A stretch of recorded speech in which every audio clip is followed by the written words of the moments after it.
Welcome to the Future of Teamwork podcast, where we explore cutting-edge strategies to keep teams human-centered, drive innovation, and empower you with the tools and insights needed to help your team excel and thrive in today's changing world.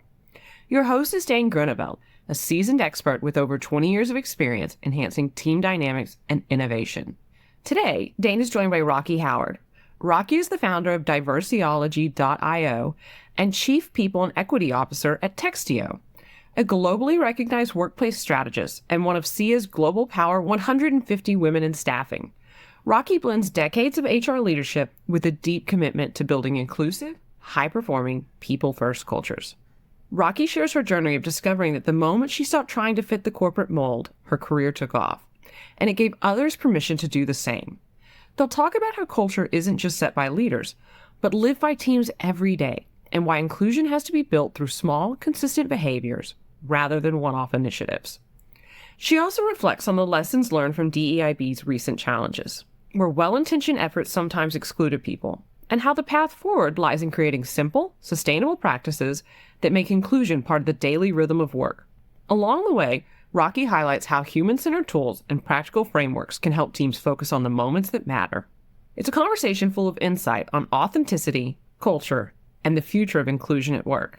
So, teamwork makes the dream work, and we're here to inspire your next collaborative breakthrough. Gather your team or put on your headphones, and let's dive in together.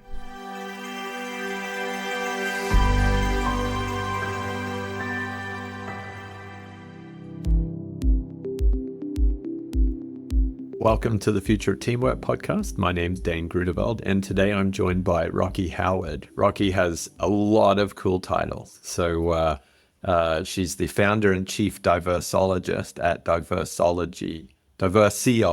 I knew I was going to get that wrong. .io. She's also the chief people and equity officer at Textio, and a fellow podcaster. So you've got the Grown Woman Wednesdays, yes, which sounds cool. I'm going to get you to explain the 3Bs later, because you're going to bring more pop than I do to it. And then you've got, you're doing the Inclusive Insight series with Transform, and some cool videos on LinkedIn, humanity practice videos. So you're bringing a lot to the world, Rocki. Thanks for joining me on the show.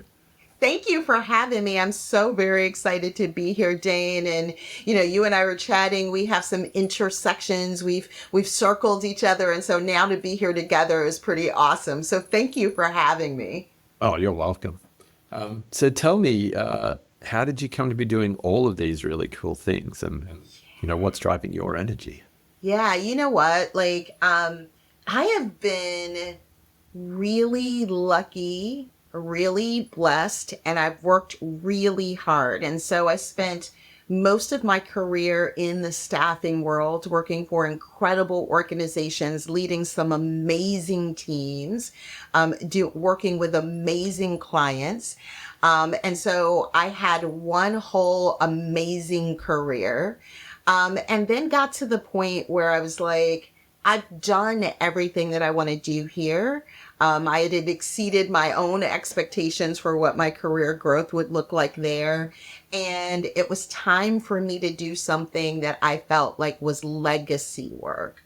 And so then I really moved into Chief Diversity Officer, Chief People and Equity Officer, because you know what, throughout all of the staffing, and especially the last 10 years, started to build this reputation of helping my clients with their diversity work, right? And ultimately for me, we all know that diversity has been weaponized recently, but it just really has always been, it just shouldn't be so damn hard to show up at work and be yourself, right? And how do we make that easier for people? That's what it's always been about for me. And I wanted to do that work.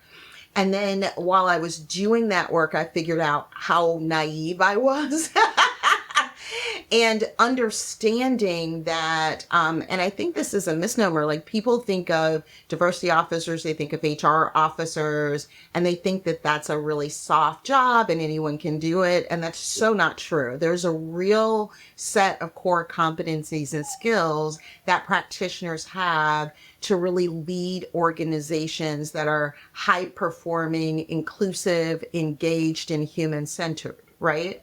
And so after a couple of years, I decided, yeah, you know what? I really want to take all the things that I love and I want to do it on my own terms. And I want to do it with companies that I really enjoy working with. And I want to build resources and content and technology that really helps empower practitioners and allows them to build those more human-centered, inclusive, and high-performing, because one doesn't come without the other, Yeah. organizations. And so I just decided to do it on my own terms. In my world, I just decided to do it the grown woman way. That's awesome. That's awesome. And tell me about the Grown Woman podcast, because we were talking pre-show and that sounds like it does have some pop. Oh, it does. So look, I am now 56 and I'm very proud to be 56. And when I was in my 40s, I had a 40th birthday party and my girlfriend showed up and I was the first one in my crew to turn 40. And Yeah. I really wanted people to be like, everybody was like, oh my God, this is horrible. I was like, oh my God, this is amazing. Like I couldn't wait to turn 40. And so I gave them at the time I gave them all scrolls that were called the Grown Ass Woman Rules, Rights, and Responsibilities.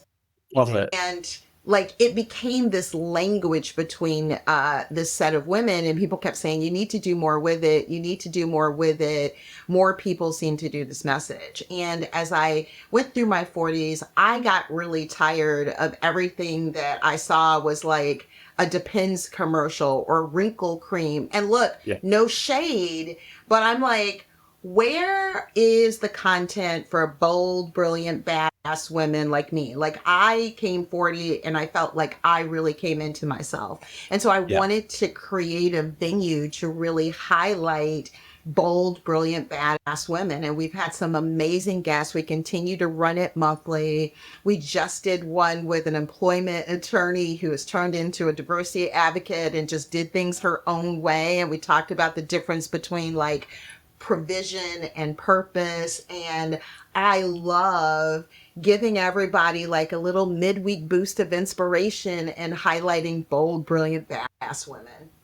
I love that. I love that. And there's something really interesting. I'm now in my mid 40s, and there's something really interesting about waking up and realizing that you've got it. You've got the experience. You've got the wisdom. You've got the energy. You can really go and get some stuff done now. And I just don't think enough people are talking about it. They don't get talking about it. And I think for me, the unlock was I don't have to apologize for being who I am. I am grown. I am way grown. And I get to show up in the world the way I want to show up. And so that's like, I want to create worlds where people get to show up and be authentic. Now, I don't believe people should bring their whole selves to work. We should retire that phrase. But I do think people deserve to be able to be authentic, both in work and out. And that was the beginning of that journey for me. Yeah, it's brilliant. And there's something that I think ties to energy and actually restoring energy, because you can have energy to go and do something and then it can be draining. Like, let's say you put on that corporate armor and you go in and you do the really killer presentation, but you're being someone that you're not, or you're presenting in a way that's not like the way you would naturally show up. And yet when you get to go and bring a bit more of your own flair, I think that's, you come out and you're like, number one, that wasn't as hard. And number two, I really enjoyed that. I want to go and do something like that again. So I think that's something in teams. Here's a really interesting thing and part of my evolution. So back in 2000 and single digits, we'll call it. Yeah. I worked for a company and had been passed over for a promotion that hadn't been posted.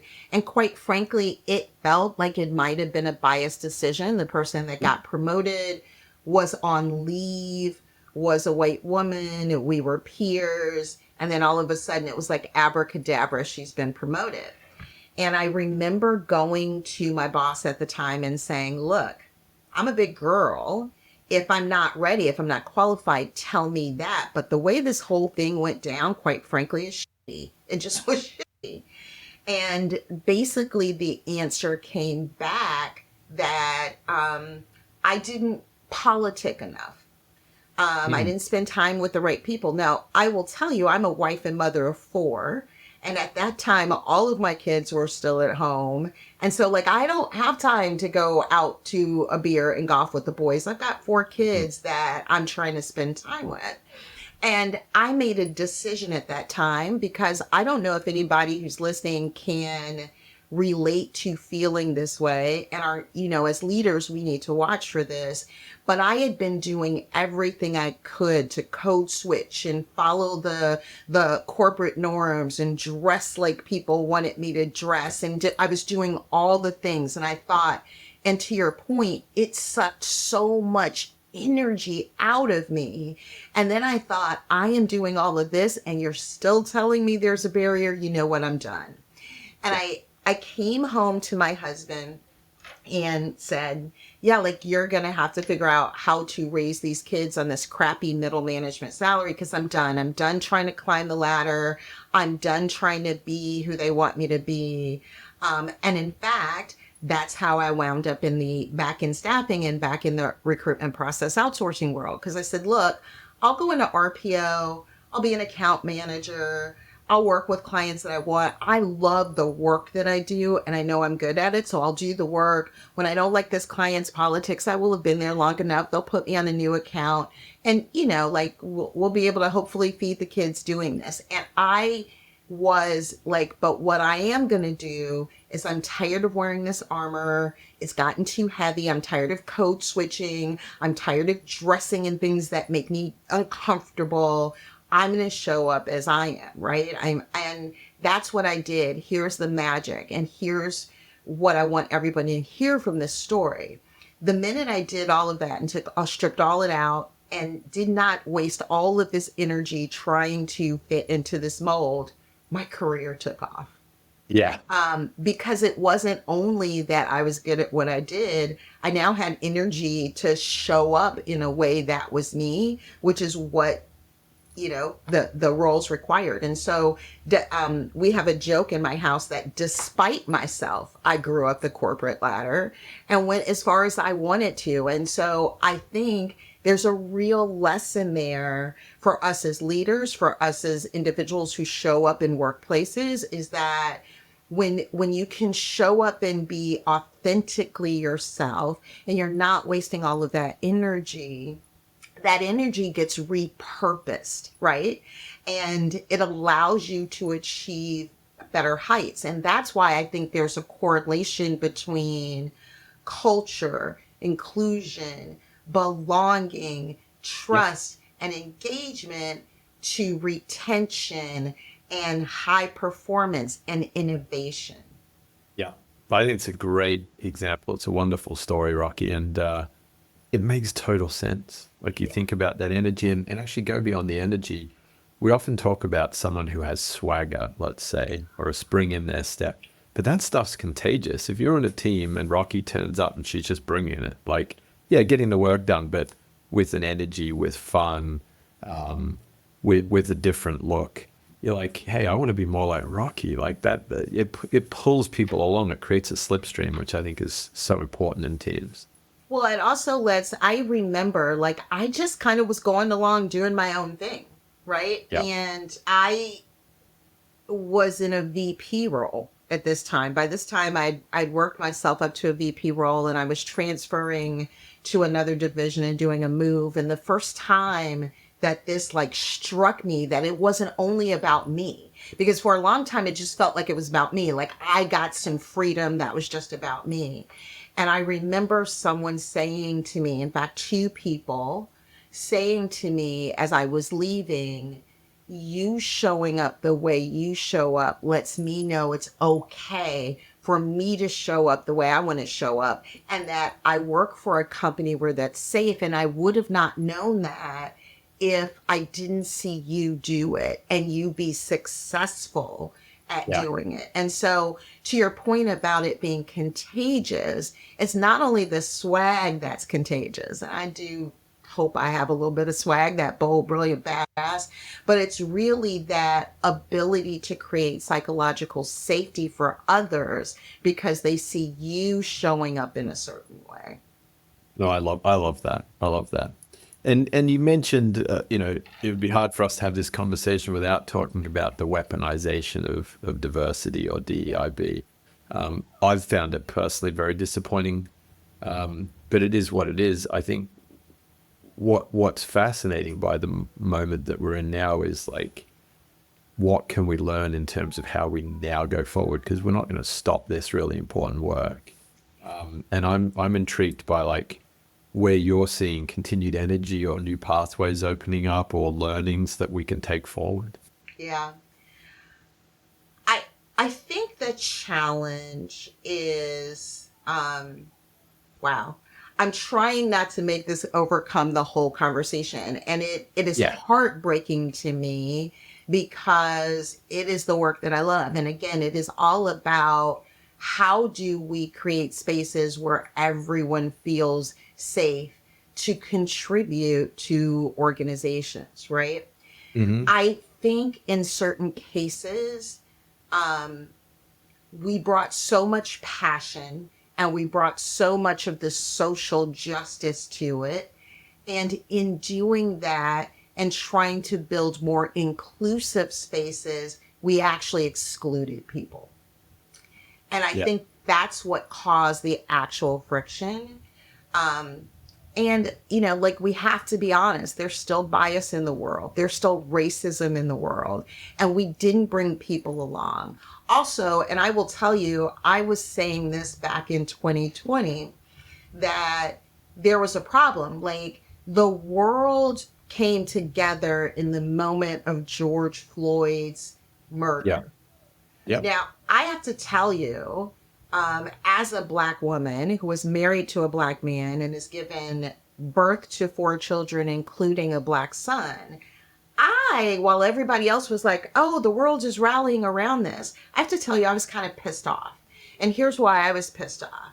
Because unfortunately, Black men and Black women are murdered in communities every single day. And it felt like to me, like people were bored and had a lot of time on their hands. So this became the charity of choice at the time.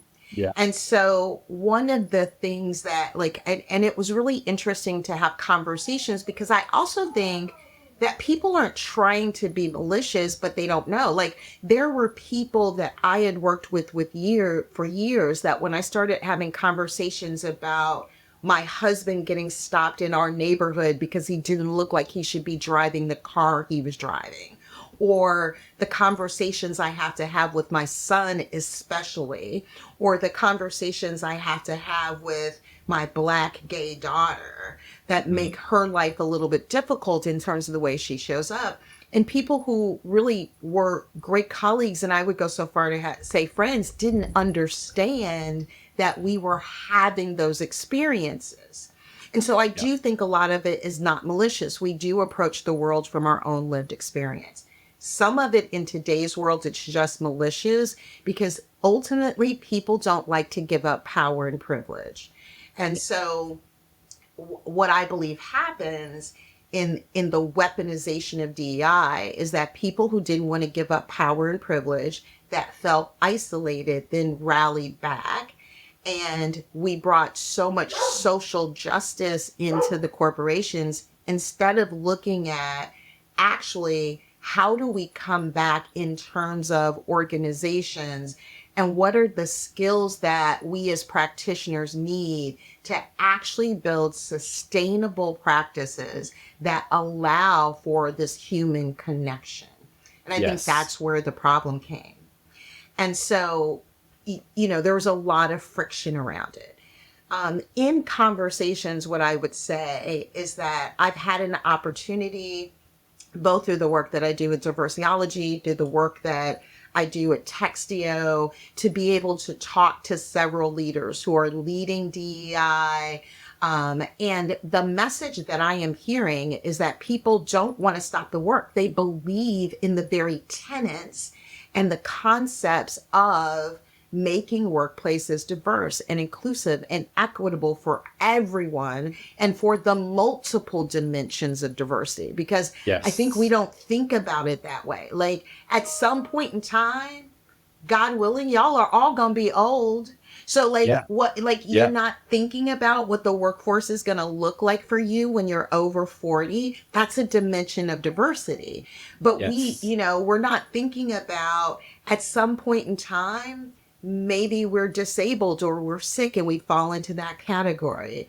We don't think about the social economic pieces of what diversity looks like. We get caught in, these more polarizing conversations, and we don't think that at some point in time, everybody is going to fit into a dimension of diversity.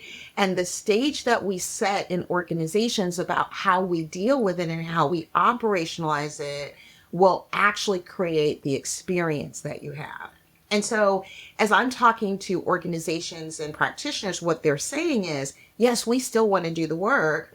Unfortunately, our current political situation has made it such where people are kind of scared and they're kind of frozen. We've got executive orders that aren't law, but we're supposed to treat them like law. If we don't do it, then our funding is taken away. If we don't have funding, we can't do anything. Diversity won't matter because our companies won't matter. And so we're in this place where we're frozen because we don't know what to do. We want to do the right thing. So many people want to do the right thing, and we don't know what that is. And that actually is part of the way that these humanity practices are done, because ultimately what we need to do is treat people like human beings, and you can't legislate my behavior. You can't legislate how I treat someone. And that is not about a specific dimension of diversity. You can't call that about a quota. You can't say I'm excluding people. Like what humanity practices are go back to the very tenets of what DEI was trying to build, in my opinion, which is we want everyone to feel like there's a place for them. I think that's so well put. I love the way you picked up on the social justice piece, creating some awkwardness or some accountability or triggering defensiveness, as we've seen in a lot of cases in different realms.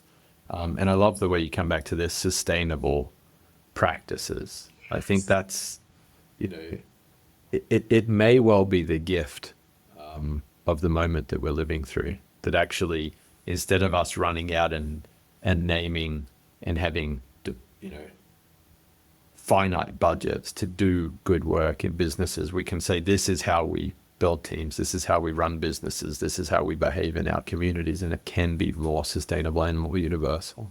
Yeah, and I think there's always been a challenge, and I'm working through some things to provide tools with people, but I think the challenge has really been, we look to our leaders to drive culture. We look to the HR person, we look to the DEI person, we look to the CEO. And yes, our executives set a very important stage for the culture of our organization, but they can't force the culture every single day. Everyone has a role in the culture. And I haven't found a way or a tool or a framework that would allow me to have everyone in the org understand what they could do to actually impact the culture, and in a way that doesn't take a ton of time, right? And so that's what I'm working on building now, because I think that deals with literally the principles that we wanted to drive in DEI, but it also helps with communication. It also helps with engagement. It also helps with trust. And like the other thing that we're all dealing with is the intersection of technology. We're all dealing with, budgets that have been cut. We've got less people that are being challenged to do more things.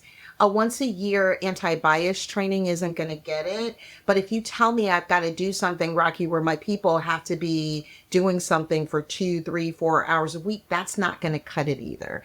And so, like our Textio CEO likes to talk about, Jensen Harris likes to talk about simple, like we do things that are simple and focused. And I believe in that wholeheartedly. I believe that we need to look at things that are simple and sustainable and pragmatic when we look at solutions. I love that. Having trouble catching up with my pen. There's a lot. There's a lot of good content. I think this whole piece of not relying on our leaders to set and guide culture is massive. I've had so many conversations over the last 3 years around shared leadership or distributed leadership, and it's very much talking about how we set our tasks, how we make decisions. It's quite structural, but the reality is all of that feeds culture too, and that's where I love this tie back to the humanity practices. Like, let's get that right. Let's get it right. Like we just put out a newsletter too, where people can see like the practices of the week in one place. It is called the Weekly Humanity Practice. So if you follow me, Rocki with an I on LinkedIn, you can follow the newsletter and you can get it all at once. And then we'll be announcing like more stuff to come, because I think this is something really important. And I think people are hungry. People are hungry to make a difference at whatever level they are. They're hungry to have more human interactions. They're hungry to feel like they can be more like themselves. Managers need a way to help people to do that. It with a long list of other things to do. Leaders want to have impact, and we need to be able to give them a simple way to do that. So that's the latest problem that I'm adding to my list to see how we can solve. It's cool. And it reminds me of, we had Gary Ridge, who was the former CEO of WD-40 on, and he gave me this great equation. He said culture equals values plus behaviors times consistency. So this behaviors times consistency, it's right there. Like, it's quick. Any team member, any leader can just start using it, and it creates impact. And I would imagine that swells into, That comes down to the work I like to do. Like, and I'm fired up on two fronts right now because, like I said, we're working on something and it is behavior based. And so to your point, it's like, here's the values, here's the behaviors. We're going to give it to you so people can do it consistently. And then we're going to show you the impact. It's the same thing. Like at Textio, we're working on some great new stuff that I can't quite talk about yet, but it ties into how do we help people in the moments that matter? How do we help leaders in the moments that matter to make the right decisions in terms of the hiring process? And how do we make it easier for you to get the right feedback in those moments that matter? So I love doing work that allows technology to be the bridge to help us build the moments that matter. And it's one of the reasons why I love the work in the team at Textio. So saying, if you're not following Textio, I'll give you a hint. We're about to relaunch our Textio newsletter. I think the first, I literally was just previewing what the first relaunch of the newsletter is going to look like. And it's going to relaunch, I think, the first Tuesday in September. So again, that's another great resource that you can look at. And we'll be having data in there and how it ties in. And we'll be highlighting practitioners. And man, like that's the stuff you really want to see. Yeah. And Textio, tell me a little bit more about what the platform's doing there.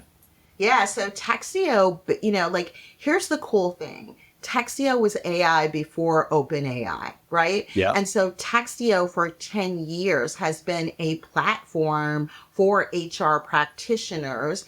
And back in the day, and we still use this, companies use this still, where we would help you build a job description that was not only written with the bias stripped out of it and could give you a Textio score, but more importantly, or equally as importantly, it helped you attract the right kind of people to the job because it was built in the right kind of language. Language matters, right?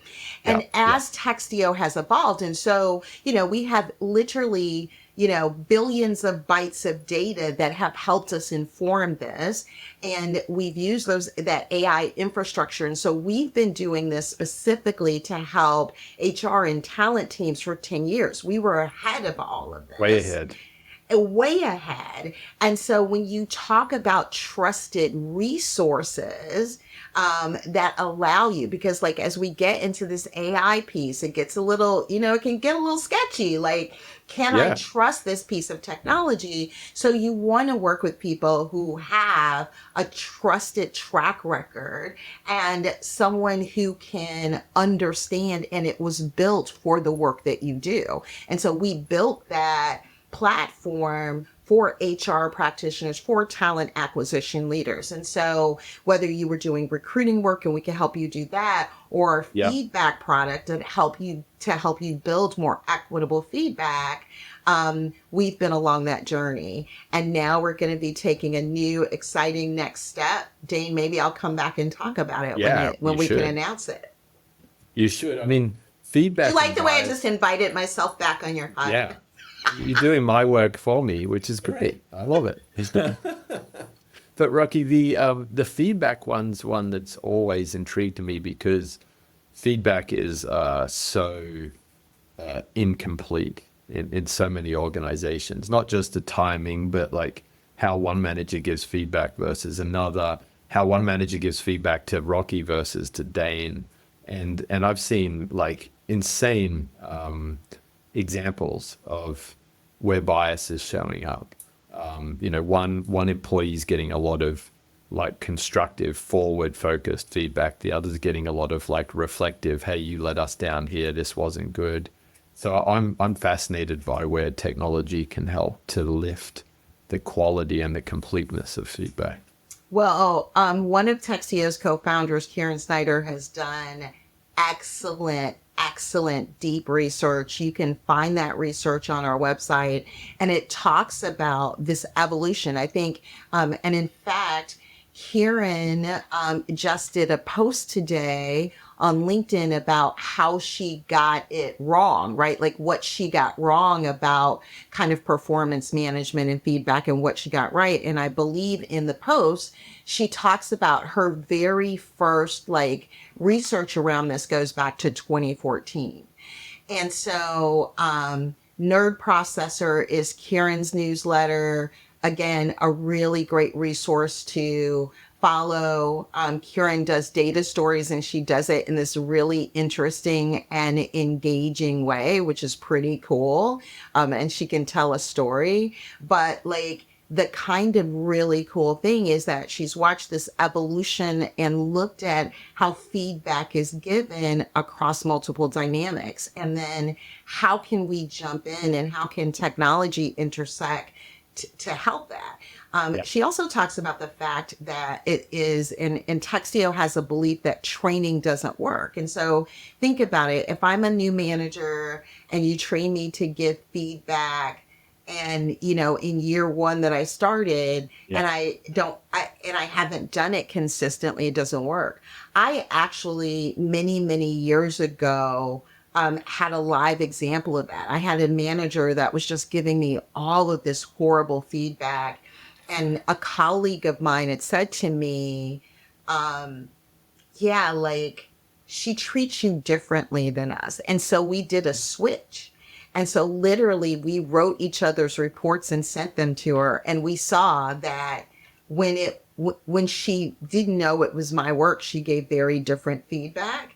And the person who was like her number one, like when I submitted hers, she gave it very critical feedback. And I can't say that this was a bias issue because quite frankly, the manager was Black, but let me say this, there wasn't a racial biased issue, but there was certainly some kind of bias of some time. Yeah, and so 100%. We see this happen all the time. And like, how do we use technology to start to bring it to the attention in real time and help people course correct? Yeah. That's fascinating. I'll definitely check out Karen's newsletter. And not trusting training is another theme that I'm exploring right now, because I think we're getting learning all wrong. And I met a great entrepreneur, Mark Golayoff, with the platform called Aris, that he's doing a lot of micro learning. And he was saying that right now we're seeing all generations, not just Gen Z, coming in and having a preference for, short text-based learning or video-based learning. And they don't want to go and do modules or classroom-based learning because it doesn't turn up in the flow of their work. So I'm intrigued by what you're seeing in that area, Rocki. Oh, I am definitely a believer that as we built the Diversologist platform, one of the things that we offer is training, and no training module is more than 20 minutes because we know people can't learn and like that. And so like we usually do there's 5 modules, an intro, 3 core, and an outro, and all of that we have set up to be 15 to 20 minutes because we know outside of that, people lose the attention span. I mean, we live in a world where people speak in 140 characters, right? They just not only that, but the reality of the work situations we work in, as I sit with 6 screens in front of me, is that there's always a distraction. Oh, this person is slacking me. I've got a text message coming in.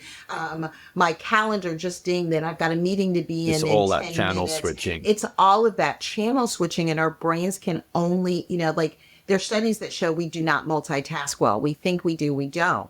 And so now when you ask us to be silent and focus on this thing for an hour, I don't know that we still have the ability to do that well. So micro learning is definitely it, and it has to be engaging. Yes. Yeah, it absolutely has to. It's interesting. Just recently, I've noticed that my accuracy is dropping, and I think it's because I'm using too many tools. I've gone from being heavily, email and text based to, well, now there's stuff on Teams, and now there's stuff on WhatsApp, and now there's stuff on LinkedIn. And what I find that I'm doing is I'll read something in a hurry because I'm working here, and I'll jump to that text and I'll read it in a hurry and I'll get it out of context. And then I'll set an action. Oh, they said Friday. They actually said not Friday. So now I'm sending an invite, and it just creates chaos. It creates chaos because you're constantly going, right? Yeah. I have also learned, I think one of the things that has been one of the biggest learning lessons for me over the last year or two is I am a recovering workaholic is what I like to call myself. Yeah. And the challenge is that you don't give yourself enough brain break time to actually allow ideas and thoughts and, the innovative things, the creative things, the depth of things to come through because you're constantly busy. And it's in the moments where I take time and I stop that the smartest things come through. But we think that doing nothing is doing nothing. And actually doing nothing sometimes can actually be doing something that's pretty doggone productive. Yeah, I 100% agree with you on that. One of my mentors always said, she was like, hey, Dane, you've got too much going on. When you get in the car, what do you do? And I was like, I listen to a podcast. And she's like, stop it. Yeah. She was like, just drive. No radio, no podcast. Just drive and let your brain just sort of be free to go where it goes. And find those moments in the day when you're not on. For sure. My solve to that is I work from home, so I don't have car time, but I'm a bike rider and I will go get on my bike. Now, sometimes I do nothing. Most times I will put in a fiction book because it's not a podcast. It's not a business book. I don't need to focus. And I'm not talking Jane Eyre kind of fiction. I'm talking about right? I'm talking about the fiction that if I zone out for a chapter, I won't have missed anything. You're still there. Yeah. You're still there. And again, it just helps because if I'm listening to a podcast or a business book or something like that, my brain's still working. I'm still trying to capture the concepts and learn. Yeah. Yeah. I love that. So my last line of questioning is coming back to diversiology. And we actually did a piece of research earlier this year. We called it the DEIB reset. And we asked people, like, where have they been getting stuck in the past? And a big part of where they were getting stuck was not knowing or feeling comfortable where to actually get started, because it's a lot of work to do. So I love what I'm seeing here on your website, that that you're here to sort of supercharge the practitioners, provide those resources. Maybe you can tell us a little bit more about how you do that. Yeah, it was built because of that. Practitioners are really busy. And one of the things that I learned pretty quickly, even having chief titles, is most diversity practitioners don't have enough expertise, time, budget, resources to get everything done. And so how could I help solve that problem? So we have a free community. And in that free community, you've got access to diversity calendars, diversity guides, free resources, daily news that we actually filter for you, and a lot of our replays. So that is in our free community. And then what we've done in our paid offerings is imagine a world where, as a practitioner, on Thursday, you get a plan that says, here's what I do for the following week. Here's the theme. Here's the training I'm going to share with everybody. Here's the language. Here's what my managers are going to do. We've kind of coined it DIY DEI. And so that practitioners can cut and paste and keep going with content that they know has been built by a practitioner. And it makes their work easier. And then to your point, we have games in there and engagement, but our training modules are 15 minutes or less. And so it's really easy to say to someone, hey, check out this training. It's going to take you 15 minutes. We have specific content around ERG leaders because they don't get the support that they need. And so how do they continue to grow? So the whole concept behind Diverseology is that we help you operationalize inclusion. Comes back from running those big ops teams in staffing, right? And how did I take those skills to help others in this way?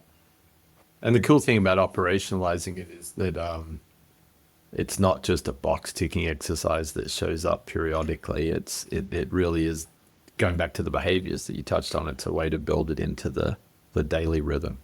Well, and one of the things that we do as part of this, we give practitioners, here's 6 things that you can do, right? And again, we give them all the language. And one of them is telling people, here's what you can do this week. And it's usually a simple action that anyone can do. And so when I ask most practitioners, when's the last time you drove? Let's say you didn't do it every week, right? Yeah. Let's say you did it biweekly. When is the last time that you could say you consistently exposed your whole organization to 26 behavior changes in a year? The answer is usually, I can't tell you that because I don't have time to do that. Yeah. Behavior change is hard. It needs a lot of reinforcement too.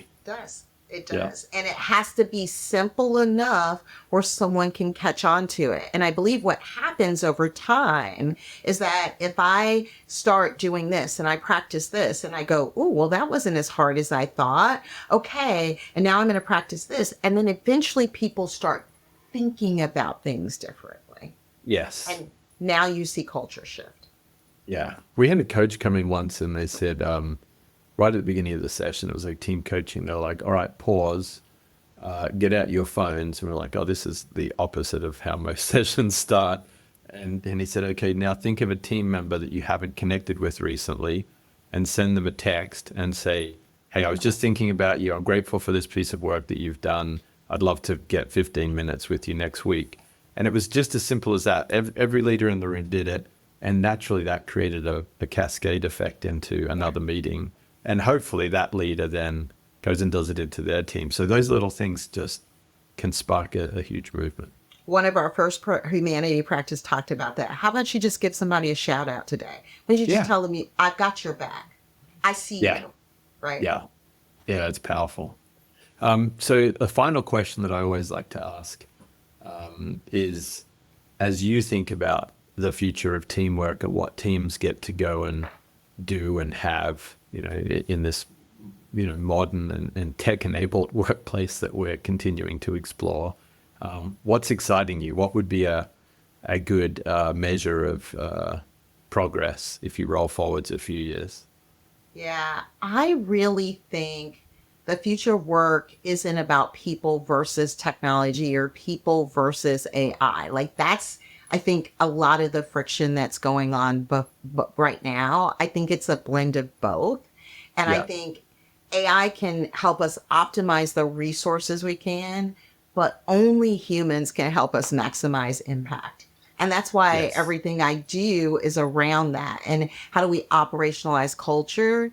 Because I think at the end of the day, I say, like my goal is we can change the workplace one story, one conversation, one action at a time. And I'd like to see us to get that done. I like that. I like that. It fits very well with a lot of what I'm hoping to see. And I've really enjoyed the conversation. There's been some highlights for sure. I love the bring more you moment that you had early in your career and how that started to really move you forward and create that sort of contagious kind of pull through for other team members. I really appreciated the way you shone a light on where DEIB may have gone a little bit too far on the social justice side, and how we can come back to sustainable practices in this kind of next iteration. I think that's wonderful. And it explains a lot of some of the tensions I think a lot of us live through in that moment, particularly the exclusion element that you touched on. Culture not just being the job of leaders, like it is absolutely something that teams need to be thinking about. How do we design for the inputs and contribution of team members? And then as we were wrapping up, we were talking a lot to not multitasking well, training not being efficient, and coming back to these more programmatic, more operationalized behaviors as we build better teams and businesses. So plenty for our listeners to take away. If any of them want to find out more about Textio, more about Diversologist, or just connect with you, Rocki, how do they best do that? You can find us both on LinkedIn. Textio is Textio. You can follow us there, subscribe to the newsletter. Same with me. You can follow me, Rocki with an I, Howard, and subscribe to the Humanity Practice newsletter. Brilliant. Well, thanks so much for your time today, Rocki. It's been a blast. Thank you so much for having me. I really appreciate it. We'll do it again soon because you've already invited yourself back. Yeah, I already invited myself back. That's what bold, brilliant, badass women do. I love it. Thank you. Thank you, Dane. Thank you for joining us. Remember that by embracing vulnerability, trusting our intuition, and approaching challenges with compassion, we not only strengthen our teams, but also pave the way for a future where collaboration thrives.